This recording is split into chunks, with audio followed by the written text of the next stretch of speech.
Partout dans le monde, les pilotes militaires semblent attirer les manifestations d'OVNI. On dit même que certains auraient livré un combat aérien avec eux. Aujourd'hui, 2 pilotes militaires racontent leur histoire. S'il s'approchait à moins de 7 ou 8 kilomètres, j'allais sauter. Ils s'attendaient à ce que l'objet explose, mais ça n'a pas été le cas. Affronter un ovni pendant 20 minutes, c'est une expérience extraordinaire. En 1976, à la suite de l'apparition d'un objet non identifié au-dessus de Téhéran, un F-4 est expédié dans un but bien précis, l'intercepter et le détruire. Il a bondi d'ici à là, juste comme ça. En 1980, un pilote de chasseur péruvien ouvre le feu sur un objet inconnu qui vient de s'introduire dans l'espace militaire aérien. Un commandant lui a donné l'ordre de décoller et d'aller détruire l'objet. Ces ovnis exécutent-ils des manœuvres qui les distinguent de tout appareil d'origine humaine?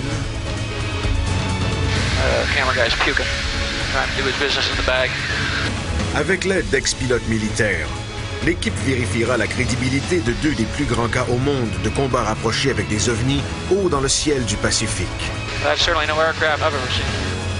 Voici l'affaire 76102. Combat tournoyant. UFOs always got the chance.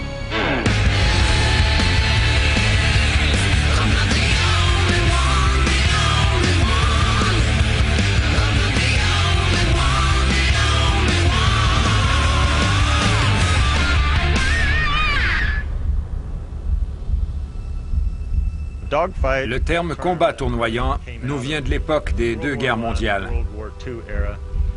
Selon moi, pour qu'il y ait un vrai combat tournoyant, il faut que les 2 adversaires tentent de se descendre l'un et l'autre.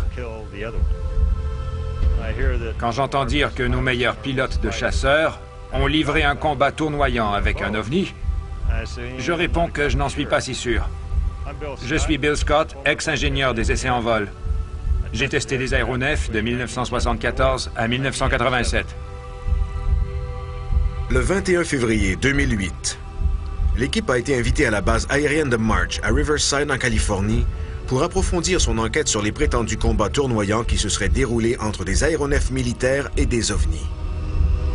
Ils ont découvert de nouveaux éléments étonnants. Nous allons étudier les éléments les plus crédibles et les plus phénoménaux de l'ovniologie. Les combats tournoyants entre les militaires et les ovnis. Nous irons discuter avec le pilote qui a affronté un ovni au-dessus du Pérou et nous examinerons le cas de Parviz Jafari, qui a livré un combat rapproché dans le ciel de Téhéran, en Iran, en 1976. Nous sommes très emballés par ces 2 affaires. Ces cas reposent-ils seulement sur des témoignages ou avons-nous des preuves concrètes? Je pense qu'il y a des documents officiels du gouvernement. Si nous avons des preuves tangibles, j'ai hâte d'en savoir plus. Il va y avoir de l'action, allons-y. Parfait.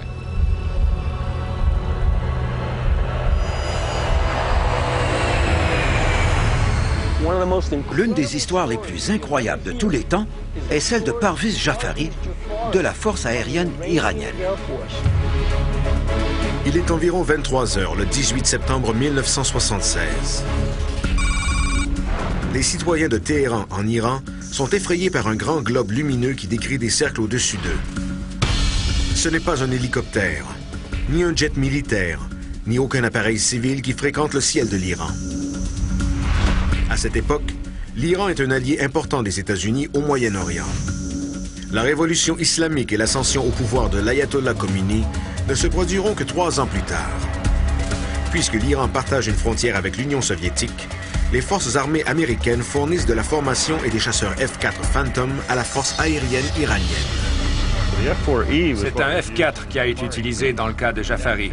À cette époque, c'était probablement l'un des meilleurs jets que l'on pouvait choisir pour engager un combat aérien. Les scènes suivantes montrées pour la première fois à la télévision sont tirées d'un téléfilm iranien portant sur cette rencontre avec un ovni. Le film met en vedette certains des membres du personnel militaire qui ont vécu l'événement. De plus, il utilise les transcriptions des vraies conversations enregistrées à la tour de contrôle.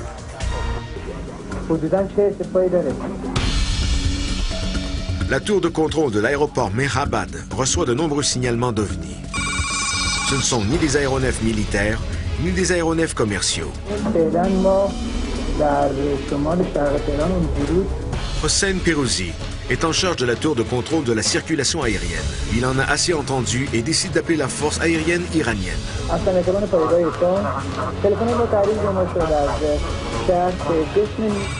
À 23h31, un F-4 décolle de la base aérienne de Cherokee située à Hamadan, à 280 km au sud-ouest de Téhéran. Le capitaine Aziz Kani est aux commandes. 10 minutes plus tard, la base ordonne qu'on envoie un autre F-4, qui sera cette fois piloté par Parviz Jafari. Jafari était major à cette époque. On l'a envoyé pour intercepter une lumière étrange qui volait au-dessus de Téhéran. Je suis Parviz Jafari, général de la force aérienne iranienne à la retraite.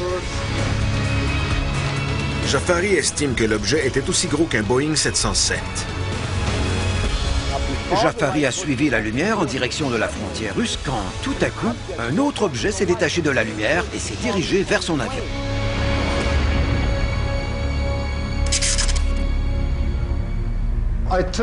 J'ai viré pour me placer directement face à l'objet. Je m'en approchais quand, tout d'un coup, aussi incroyable que ça puisse paraître, il a bondi d'ici à là, juste comme ça. D'après sa position, Jafari juge que l'objet s'est déplacé de 45 km vers la droite en un claquement de doigts. Cette manœuvre est bien au-delà des capacités de tout objet conçu par l'homme. J'ai demandé à la tour s'il y avait des avions dans les environs. Ils m'ont dit que non, qu'il n'y avait aucun vol de prévu à cet endroit. Tandis que Jafari continue de s'approcher de l'objet, il assiste à quelque chose d'incroyable. Une sphère semblable à une lune en est sortie. Un deuxième objet est sorti du premier? Un autre objet, sous l'horizon. Et il s'est mis à voler vers moi. Le deuxième objet de forme sphérique descend de sous les lumières triangulaires et se précipite vers le F-4 de Jafari. Bien que celui-ci voyage à une vitesse supersonique, le nouveau venu le dépasse et se met à voler en cercle autour de lui aussi aisément que s'il était immobile. Imaginez, je vole presque à la vitesse du son et un objet commence à faire des cercles autour de moi. Après avoir fait le tour de l'aéronef de Jafari, le globe retourne au vaisseau mère en forme de diamant qui fait toujours du surplace à 40 km de là. L'espace d'un instant, Jafari se croit hors de danger, quand il s'aperçoit à sa grande surprise qu'un autre globe est sorti du plus gros engin et qu'il se dirige à toute vitesse vers son jet. Jafari est maintenant convaincu de faire l'objet d'une attaque. Il tend la main vers son tableau de bord dans l'intention de lancer sur l'intrus un missile thermique AIM-9. Mais ce qu'il voit le laisse stupéfait. Les voyants rouges et verts doivent être allumés pour que je puisse faire feu.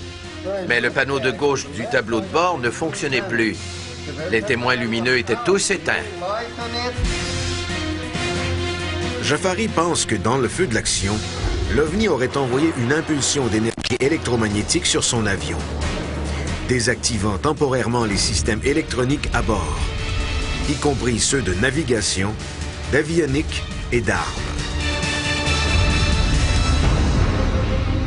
Sans système de missiles et sans défense contre cet objet inconnu, Jafari songe à abandonner son avion.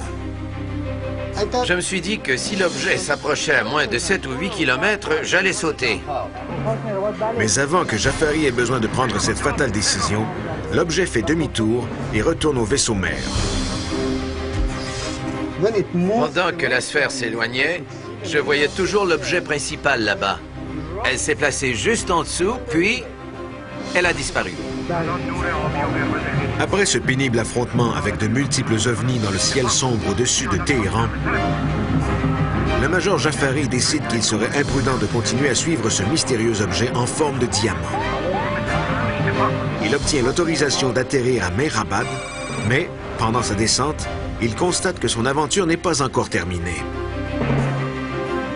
Pendant que je descendais, j'ai vu qu'un autre de ces objets ronds me poursuivait. Alors qu'il entame ses manœuvres d'atterrissage près de l'aéroport de Mehrabad, Jafari remarque qu'un autre petit objet le suit. Au moment de l'approche finale, il jette un coup d'œil par derrière et le voit descendre vers le désert. Je pouvais voir les grains de sable au sol, tellement l'objet éclairait. Jafari reçoit l'ordre d'interrompre son atterrissage pour aller identifier cet objet qui vient apparemment de se poser près de la base. D'après les témoins militaires et civils, l'objet se serait écrasé en bordure de Shemiran, en Iran. Il a foncé à toute allure vers le sol et je m'attendais à voir une très grande explosion. Mais ce n'est pas ce qui s'est passé. L'objet s'est posé sur le sol, tout en douceur. Après son atterrissage à l'aéroport Mehrabad, Parviz Jafari savait qu'il aurait à faire un compte-rendu des événements à ses supérieurs. Toutefois, les militaires iraniens n'étaient pas les seuls à s'intéresser à la rencontre qu'il venait de faire. Un représentant du gouvernement américain m'écoutait en prenant des notes. Quel rôle jouait la CIA dans cette affaire et dans les efforts déployés pour l'étouffer?